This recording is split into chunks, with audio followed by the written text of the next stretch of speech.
High friends, Mayuri Jadhav, Mayuri's food and travel ह्या चॅनलमध्ये आपलं स्वागत आहे। आज आपण बनवतोय खमण ढोकळा।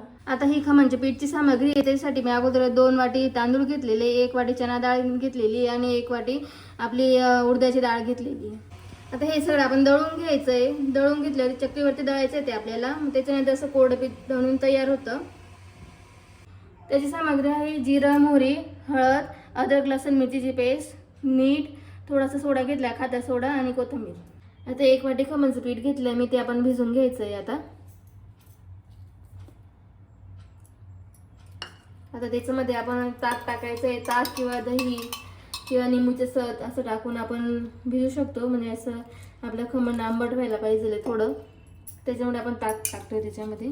आता आपलं खमणचं पीठ भिजून झालंय, तुम्ही बघू शकता। आपण त्याची कशी कन्सिस्टन्सी ठेवायची आपल्याला बघू शकता तुम्ही। असं एकदम घट्ट पण नाही, एकदम पातळ पण नाही, असं ठेवायचं आहे आपल्याला। आता त्याला मी रात्रभर भिजवून ठेवते। आता मग आपण त्याला सकाळी बघायचं, आपण सकाळपर्यंत ते एकदम छान पीठ असं मॅरिनेट होऊन गेलेलं असं, मग आपले खमण एकदम छान येतं। आता आपण जे रात्रीचे पीठ भिजवून ठेवलं होतं ते आता आपलं भिजून झालंय, तुम्ही बघू शकता। आता छान असं फर्मेंट झालेलं आहे ते। आता आपण खमणच्या पीठमध्ये चवीप्रमाणे मीठ टाकून घ्यायचंय, थोडीशी हळद टाकायची त्याच्यामध्ये, आणि अद्रक लसूण मिरचीची पेस्ट टाकायची थोडीशी त्याच्यामध्ये, आणि आपण जो सोडा घेतला होता तो सोडा थोडासा टाकायचा आपल्याला, अर्धा चमचा सारखाच घ्यायचा आहे फक्त। आणि आता याला छान असं मिक्स करून घ्यायचं आहे।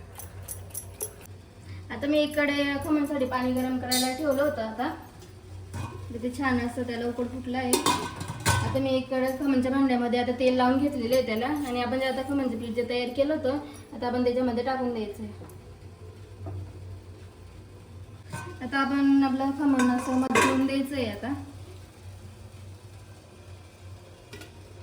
आता आपण खमणला असं कव्हर करून द्यायचं आहे। आता 15 मिनिटं त्याला लो टू मिडियम गॅसवरती मस्त होऊ द्यायचं आहे। आता आपण 15 मिनिटं खमण ठेवलं होतं। आता आपण ते बघून घ्यायचं आहे, आपलं खमण बनवून तयार झालं आहे। चाकू एकदम क्लिअर आलाय, म्हणजे खमण झालंय। आता मी तडक्यासाठी कढईमध्ये आता 1 चमचा तेल टाकून घेतलेलं आहे। आता त्याच्यात आपण जिरं मोहरी टाकून द्यायची। आता आपण हा तडका आपला खमणमध्ये टाकून घ्यायचा। आता आपण त्याच्यावरती थोडंसं लाल तिखट टाकायचं आहे आणि कोथिंबीर टाकायची। वा, आपला खमण बनवून तयार झालं, एकदम छान सुगंध येतोय।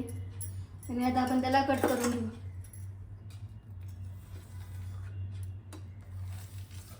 आता आपण त्याला सर्व करून घ्यायचंय। किती छान निघाले। तर फ्रेंड्स, आपलं असं खमण बनवून तयार झालंय। तुम्ही बघितलं आपली किती सोपी रेसिपी होती। तुम्ही पण तुमच्याकडे नक्की करून बघा, आणि ते पीठ आपण भरपूर वेळपर्यंत 2 महिन्यापर्यंत स्टोअर करून ठेवू शकतोय आपण।